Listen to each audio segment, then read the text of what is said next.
अपना दल के पदाधिकारी, नेतागण, कार्यकर्ता भाइयों, डॉक्टर सोनेलाल पटेल जी के विचारों के समर्पित सिपाहियों और मेरे मीडिया के साथियों,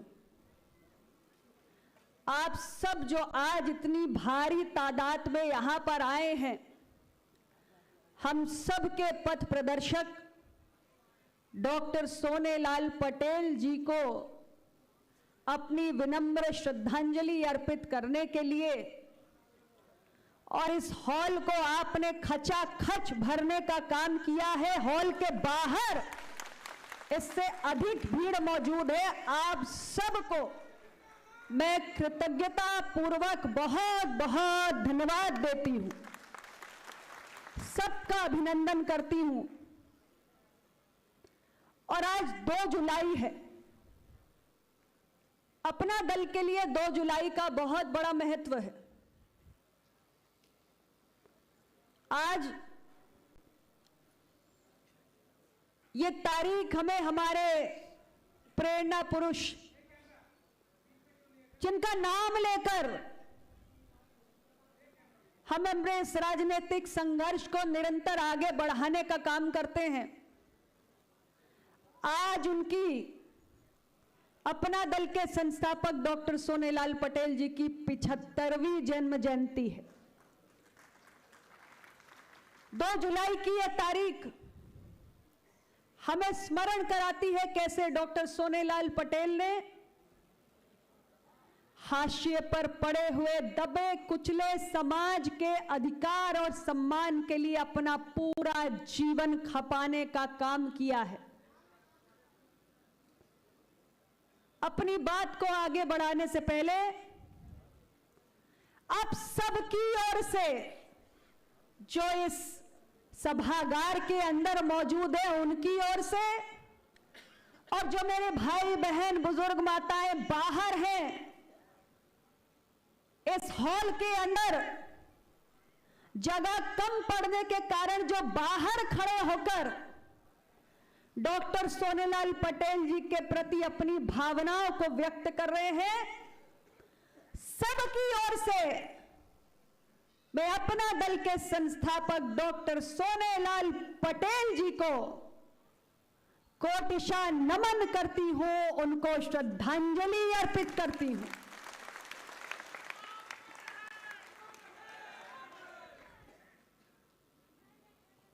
डॉक्टर सोनेलाल पटेल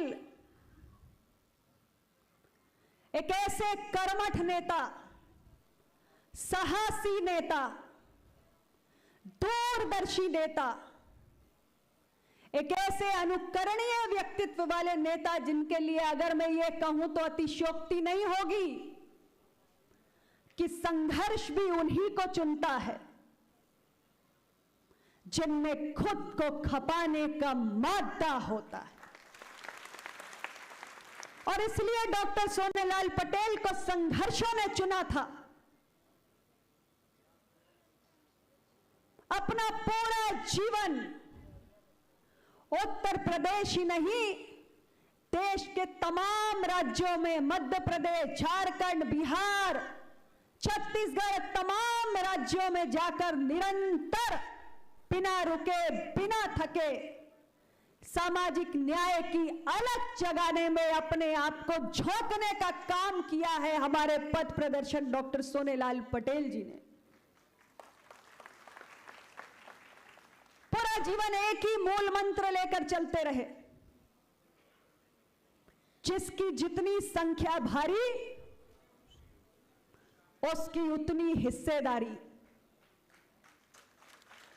और जिसकी जितनी हिस्सेदारी उसकी उतनी जिम्मेदारी। ये बात डॉक्टर साहब ने ताउम्र कही, लगातार कहते रहे कि सही मायनों में अगर लोकतंत्र, बाबा साहेब अंबेडकर के आर्थिक और सामाजिक लोकतंत्र के स्वप्न को साकार करना है तो लोकतंत्र के चारों स्तंभों में, चारों स्तंभ, विधायिका, न्यायपालिका, कार्यपालिका और लोकतंत्र का सबसे सजग स्तंभ मीडिया, इन सभी स्तंभों में समाज के हर वर्ग की और खास तौर से जो वंचित, दबा, कुचला, पिछड़ा, दलित, आदिवासी है, उनकी भागीदारी होनी चाहिए। यदि बाबा साहेब अम्बेडकर के आर्थिक और सामाजिक लोकतंत्र के स्वप्न को साकार करना है तो केवल राजनीतिक सत्ता परिवर्तन से काम नहीं चलेगा, बल्कि व्यवस्था परिवर्तन होना चाहिए। भारत की सामाजिक विविधता का इन चारों स्तंभों में समावेशन होना चाहिए। यह डॉक्टर सोनेलाल पटेल की सोच थी और अपना दल आज डॉक्टर साहब के इसी मिशन को लेकर निरंतर संघर्ष कर रहा है, सड़क से लेकर सदन तक। सन 1995 में डॉक्टर सोनेलाल पटेल जी ने जिस अपना दल को गठन किया, उसने तमाम चुनौतियों को देखा है, उतार चढ़ाव देखे हैं, लेकिन हमने अपने सिद्धांतों से कभी समझौता नहीं किया। अपना दल की नींव मजबूत है और उस नींव पर आज ये बुलंद इमारत बनकर खड़ी हुई है, जिसे आप सब देख रहे हैं। और आज के इस दिन पर डॉक्टर साहब को सच्ची श्रद्धांजलि तभी होगी जब हम उनके बनाए मूल्यों, आदर्शों और सिद्धांतों की जड़ों को और उस नींव को निरंतर सींचते रहने का संकल्प लेकर यहां से जाएंगे। मेरे भाइयों और बहनों, डॉक्टर सोनेलाल पटेल जी महात्मा गौतम बुद्ध के अनुयायी थे। उन्होंने अपने जीवन में बौद्ध धर्म को अंगीकार किया और जब उनकी जीवन लीला समाप्त हुई, उस क्षण में भी वो बुद्ध की शरण में ही गए। और तथागत गौतम बुद्ध ने क्या कहा कि मैं कभी नहीं देखता क्या हो चुका है, मैं हमेशा देखता हूं कि क्या किया जाना शेष है। तो आज आप सब डॉक्टर सोनेलाल पटेल के अनुयायियों से मैं यही आग्रह करना चाहती हूं कि तथागत गौतम बुद्ध के इस संदेश को आप अंगीकार करके जाएं और संगठन के लिए अभी भी क्या करना शेष है उस पर चिंतन करते हुए उस पर आगे बढ़े और इस संगठन की नींव को सींचने का काम निरंतर कीजिए। साथियों, अभी अभी हम लोकसभा चुनाव 2024 को लड़कर पहली बार आज इस खास मौके पर एक दूसरे से मिल रहे हैं। कार्यकारी अध्यक्ष ने आपको धन्यवाद तो दिया, लेकिन मैं भी हृदय से धन्यवाद देना चाहती हूं, आभार व्यक्त करना चाहती हूं, और जितने भी शब्दों का मैं प्रयोग करूं वो कम ही होगा। मैं चुनाव क्षेत्र में लगातार कई महीनों से डटी हुई थी और मुझे गर्व है, मेरे पास मेरे ऐसे कार्यकर्ता हैं, मेरे ऐसे भाई हैं, ऐसी बहनें हैं। उत्तर प्रदेश के कोने कोने से ऐसा कोई जिला नहीं बचा जहां से मेरे कार्यकर्ता भाई चलकर मिर्जापुर और सोनभद्र नहीं पहुंचे। 48 डिग्री से बढ़ता बढ़ता अंतिम चरण तक 50 डिग्री पारा पहुंच गया था। और उस तपती झुलसा देने वाली गर्मी में मुझे गर्व होता है, मेरी पार्टी के नेता, कार्यकर्ता, विधायक सब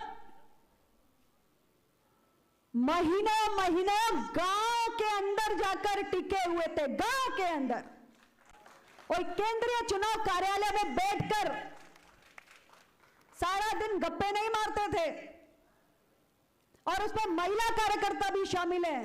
ये सिर्फ मैं पुरुषों की बात नहीं कर रही, मेरी बहनें भी इस भीषण गर्मी में गांव गांव में जाकर रही है और इस गर्मी को झेलते हुए उन्होंने पार्टी का चुनाव लड़ने का काम किया है। और इसलिए अनुप्रिया पटेल आपके सामने खड़ी हुई है।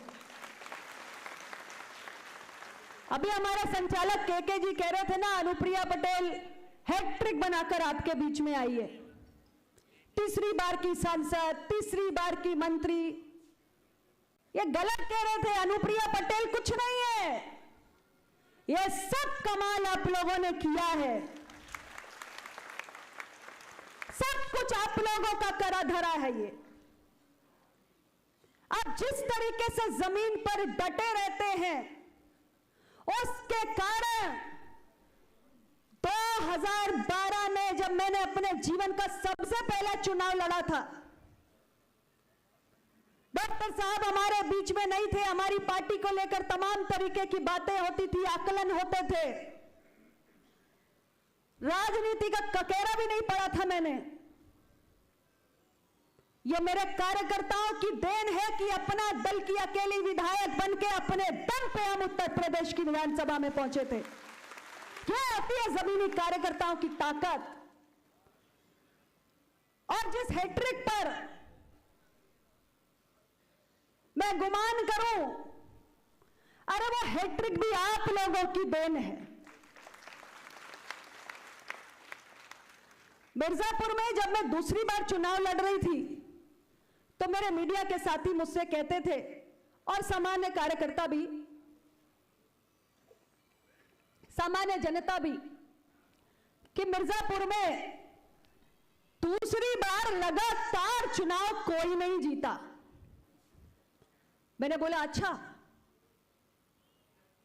मैंने अपने कार्यकर्ताओं को बताया, वो बोले दीदी इस भ्रम को तो हम ही तोड़ेंगे, दूसरी बार लगातार।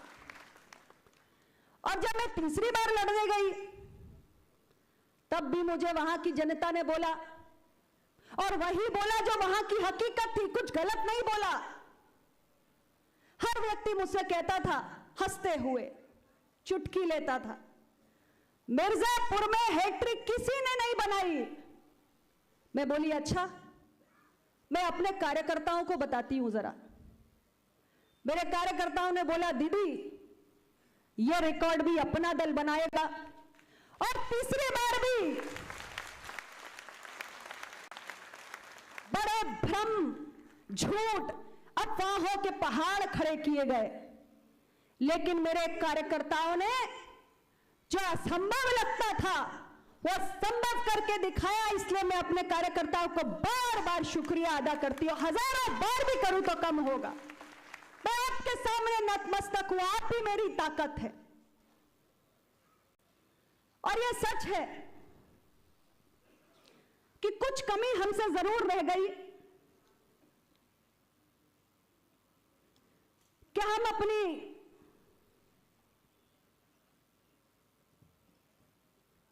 दूसरी सीट नहीं जीत सके। लेकिन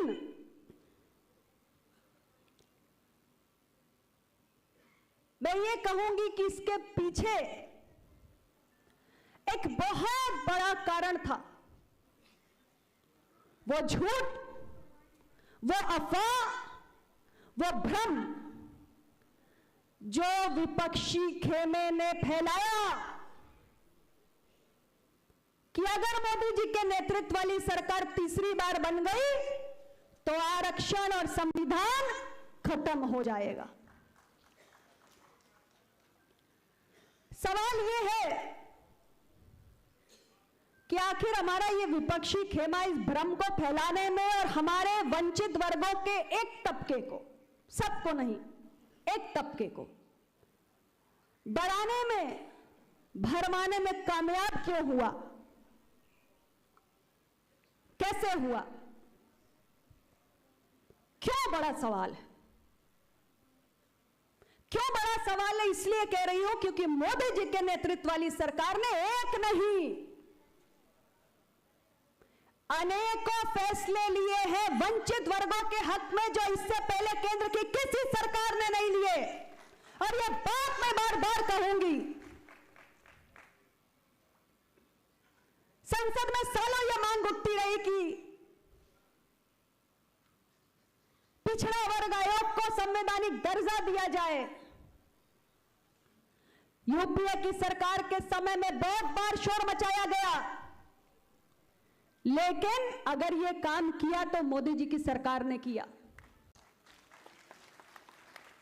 जब 200 पॉइंट रोस्टर को खत्म करके यूनिवर्सिटी में 13 पॉइंट रोस्टर की व्यवस्था को लागू करने का मसला उठा, तब भी हमारी सरकार ने समय पे हस्तक्षेप करके 200 पॉइंट रोस्टर को बहाल रखा।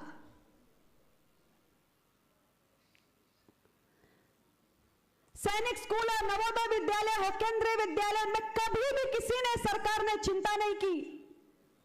पिछड़ों के बच्चों को प्रवेश में आरक्षण की व्यवस्था देने की यह चिंता भी मोदी जी की सरकार ने की।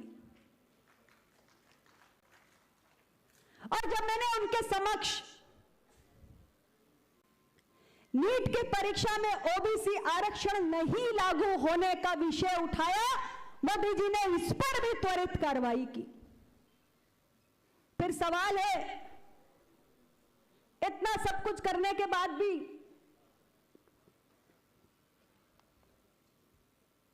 कहीं कुछ बाकी रह गया,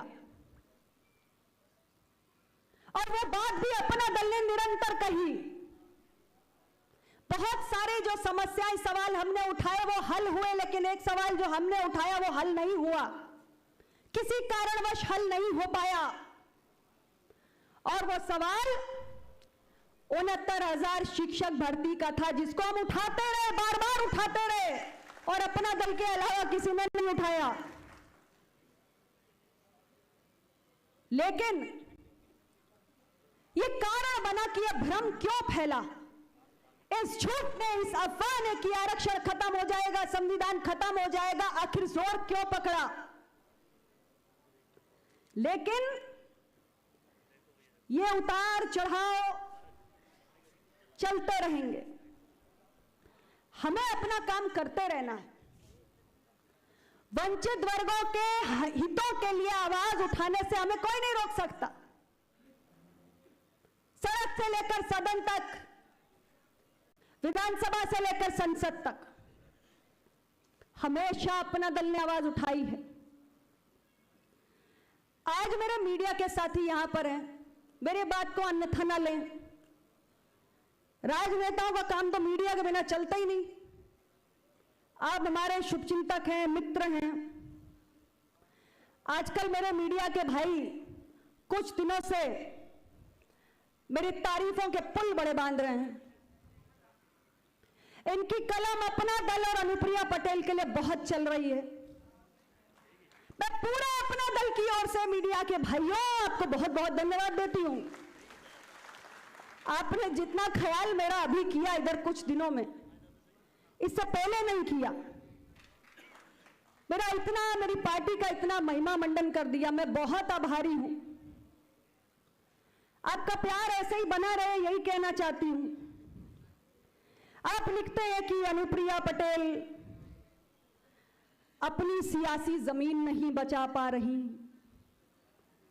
अनुप्रिया पटेल की दुकान में ताला लगने वाला है, अनुप्रिया पटेल घबराहट में चिट्ठियां लिख रही हैं। ये प्रेम बरकरार रखिए। आपको बहुत बहुत धन्यवाद। आपकी कलम कम से कम अपना दल और अनुप्रिया पटेल लिख तो रही है, कलम चलाते रहिए।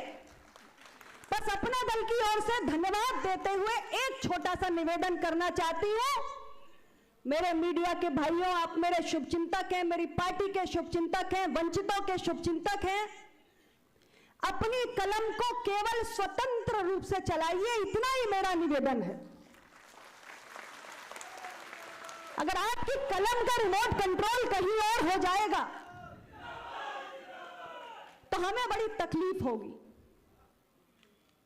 आप मेरा जितना भी महिमा मंडन कर रहे हैं, ये मैं भी समझ रही हूं, मेरे समर्थक भी समझ रहे हैं और पूरा वंचित वर्ग समझ रहा है कि कलम कैसे चल रही है।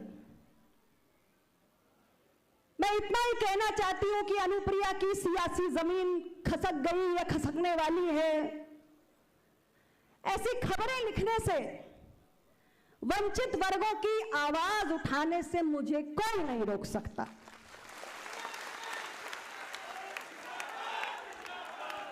आप कितना भी लिखें कि मेरी सियासी जमीन खसक रही है, मैं फिर भी वंचित वर्गों के हक की लड़ाई लड़ती रहूंगी। इसलिए क्योंकि आज जिनको पूजने के लिए, नमन करने के लिए हम सारे लोग यहां पर आए हैं, उन्होंने हमें वंचित वर्गों के हक के लिए आवाज उठाना सिखाया है।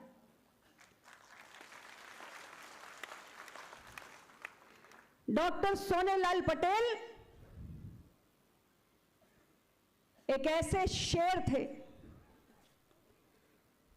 जिन्होंने वंचितों के हक के लिए अपना पूरा जीवन खपाया और कभी अपने सिद्धांतों से समझौता नहीं किया, और अनुप्रिया पटेल उसी शेर बाप की बेटी है।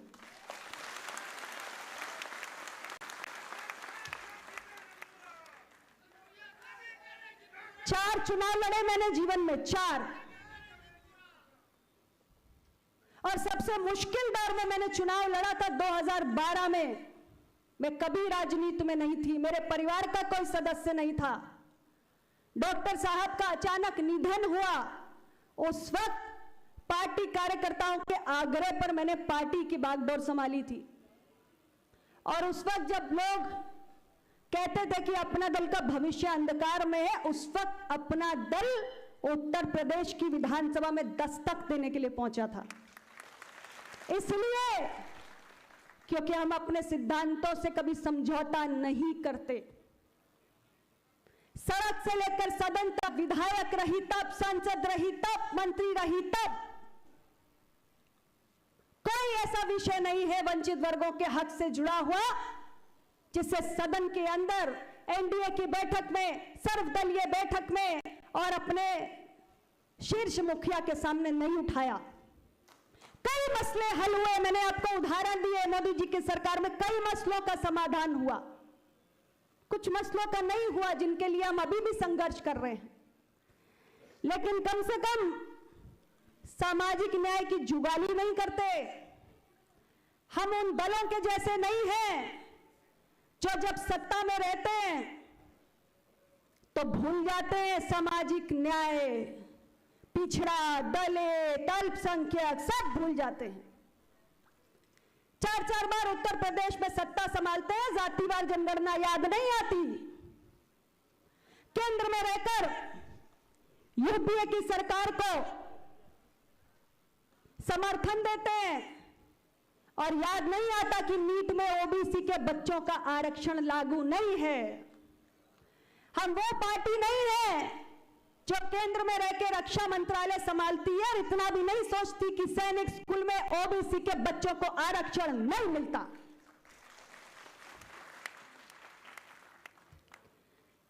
तो ये जो मौसमी सामाजिक न्याय के प्रेमी पार्टियां हैं कि सत्ता में रहकर पीडीए याद नहीं आता, सत्ता से बाहर रहकर पिछड़ा, दलित सब आता है। मैं आप सबको यही कहना चाहती हूं कि इनके झांसे में ना आइएगा।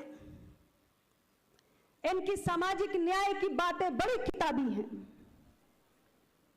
यह पीडीए का नारा सिर्फ सत्ता प्राप्ति का हथियार है। जब सत्ता में रहते हैं तो पिछड़ा, दलित, अल्पसंख्यक याद नहीं आता। जैसे ही सत्ता पांव के नीचे से खसक जाती है तो पिछड़ों का रोना रोने लगते हैं। इनसे बहुत सतर्क रहने की आवश्यकता है। और भूलिए नहीं, प्रमोशन में आरक्षण का विरोध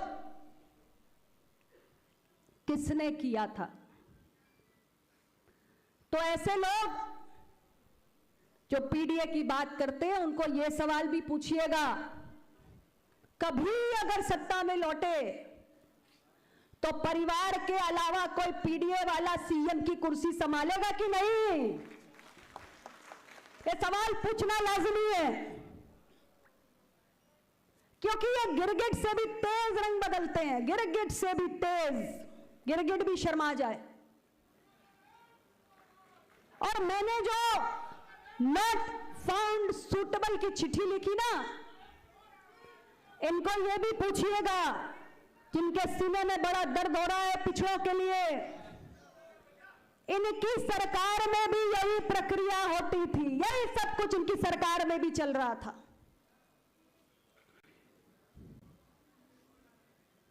अपना दल सरकार में हो या विपक्ष में हो या सड़क पर हो, दबे कुचलों की लड़ाई लड़ना कभी बंद नहीं करता। और ये लड़ाई लड़ने की ताकत मुझे आप लोगों से मिलती है। एक और बात मैं कहना चाहूंगी,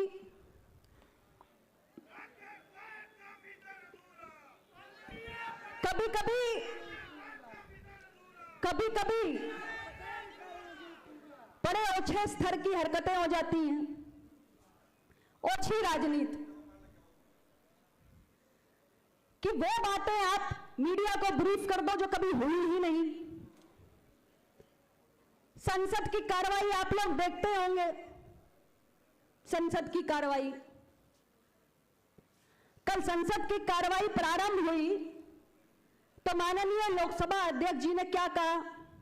जिसने भी देखा होगा उसने सुना होगा। उन्होंने कहा संसद के अंदर, सदन में शपथ लेने की एक स्थापित परंपरा है, स्थापित परंपरा। एक शपथ का मूल ड्राफ्ट होता है, ओरिजिनल ड्राफ्ट। किसी भी राजनीतिक दल के सदस्य को, किसी भी इंडिपेंडेंट सदस्य को शपथ लेते वक्त उस मूल ड्राफ्ट का ही पाठ करना होता है। यही संसद का स्थापित नियम है, परंपरा है। उसके आगे पीछे भावनाओं में बहकर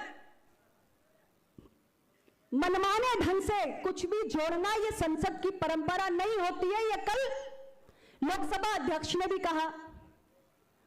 अभी कुछ दिन पहले मेरे मीडिया के भाइयों को किसी ने कह दिया, मेरे ही कुछ चाहने वालों ने कह दिया कि भाई अनुप्रिया पटेल ने तो संसद में एक क्षेत्र विशेष के माननीय सांसद जी के एक भाषा विशेष में शपथ लेने का विरोध कर दिया, जिस बात में कोई दम ही नहीं। संसद में मराठी, कन्नड़, उर्दू, अंग्रेजी, हिंदी, तमिल, जिस भाषा में आप शपथ लेना चाहे ले सकते हैं, बस आपको मूल ड्राफ्ट पढ़ना होता है, आगे पीछे कुछ नहीं लगाना होता है। और मैंने उस वक्त मैं संसद में मौजूद थी, मैंने जो हमारे प्रोटेम स्पीकर शपथ दिला रहे थे उनको आग्रह किया कि दोनों तरफ के सांसदगण, पक्ष विपक्ष, जो भी शपथ के मूल पाठ के अतिरिक्त कुछ भी कह रहे हैं उन्हें आप मना करें, रोकें। जो सदन का नियम है, सदन की परंपरा है, उसका पालन हो। अब मेरे कुछ चाहने वालों ने मेरे कुछ शुभचिंतकों को कह दिया कि भाई फलाने सांसद फलानी भाषा में शपथ ले रहे थे, अनुप्रिया पटेल ने विरोध कर दिया। मैं अपने मीडिया के भाइयों से हाथ जोड़कर निवेदन करना चाहती हूं कि मेरे बारे में आपको कोई ब्रीफिंग करे तो कम से कम मेरी बात भी सुन लिया करिए, ताकि आपको यह समझ में आए कि असली मसला था क्या। अपना दल हर भाषा का सम्मान करने वाला दल है। और 2010 से लेकर 2024 14 साल हो गए अनुप्रिया पटेल को। ऐसा कोई विषय कभी भी आपके संज्ञान में नहीं आया होगा। तो ये एक झूठ ब्रिगेड होती है, उसके पास कोई काम नहीं होता सिवाय झूठ के किले खड़े करने के। ऐसे लोगों से भी सावधान रहने की जरूरत है। तो मैं साथियों आप लोगों से यही कहना चाहती हूं कि हमारा एक ही उद्देश्य है कि हम, हाँ एक और बात याद आई, अभी एक हमारे भाई हैं खुशबुद्दीन जी, एडवोकेट, महानगर अध्यक्ष वाराणसी, उन्होंने मुझे ये भारत के संविधान की प्रति भेंट की, किताब भेंट की। मैं उनको बहुत बहुत धन्यवाद देती हूं। मुझे कुछ याद आ गया भारत का संविधान देखकर।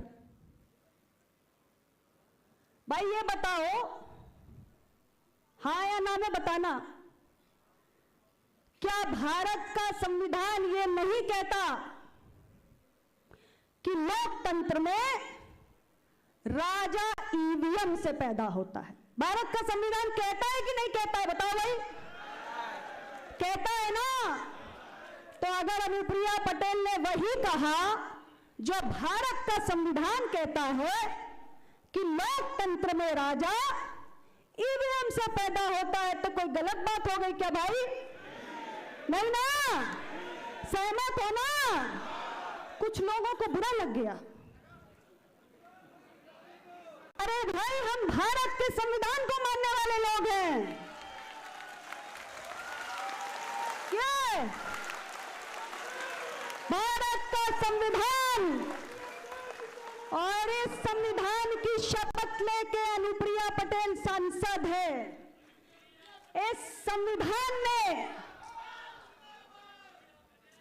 संविधान ने हमें यह कहने का अधिकार दिया है कि लोकतंत्र में राजा ईवीएम से पैदा होता है।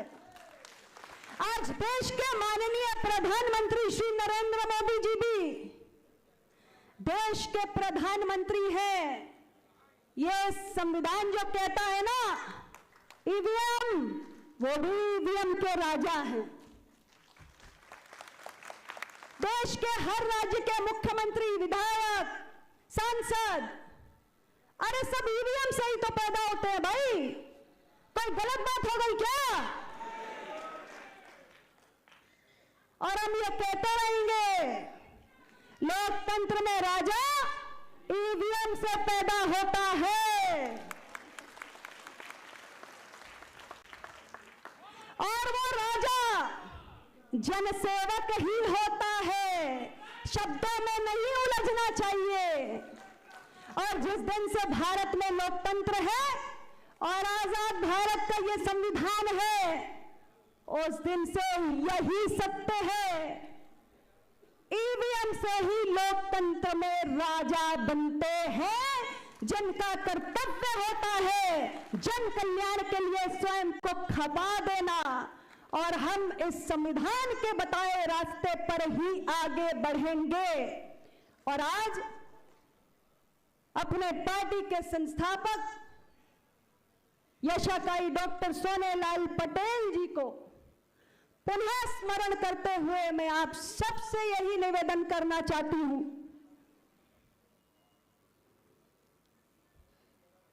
कि आप अपनी इस बेटी पर अपने भरोसे को हमेशा बनाए रखिएगा।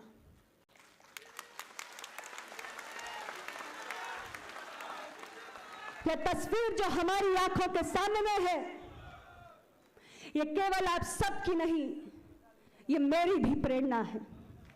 ये मेरी भी प्रेरणा है। इनके आगे मैं भी शीश झुकाती हूं। और इन रगों में डॉक्टर सोनेलाल पटेल का खून ही नहीं, उनके संस्कार दौड़ते हैं। डॉक्टर सोनेलाल पटेल के संस्कार दौड़ते हैं। डॉक्टर सोनेलाल पटेल ने हमें वंचितों के हक के लिए लड़ना सिखाया है। और उस एजेंडा से अपना दल कभी पीछे नहीं हट सकता। आप सब यूं ही अपना स्नेह बनाए रखिए। हम सब अपने इस संघर्ष को आने वाले समय में और मजबूत करने का काम करेंगे। पुनः सबकी ओर से श्रद्धेय डॉक्टर साहब को कोटिशा नमन करती हूं। उनको अपनी आदरांजलि व्यक्त करते हुए अपनी बात को समाप्त करती हूं। जय अपना दल, जय हिंद।